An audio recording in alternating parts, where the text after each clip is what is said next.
ભગવાન સ્વામિનારાયણ શું વાત કરે?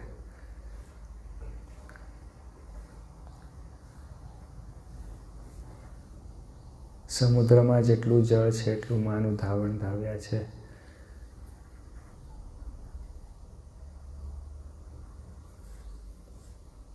અને પછી તો બધી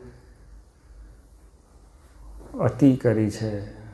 આપણને એવું લાગે કે ખરેખર મહારાજ બોલતા હશે તે સાચું હશે.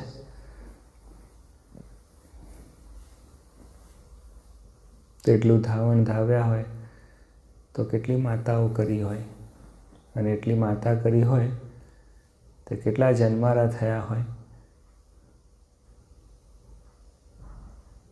અને એટલા બધા જન્મારા થયા હોય તો જીવની દશા કેવી થઈ ગઈ હોય.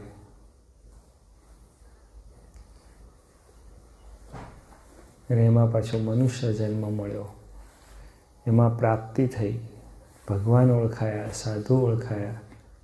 નસીબદાર ખરા કે નહીં?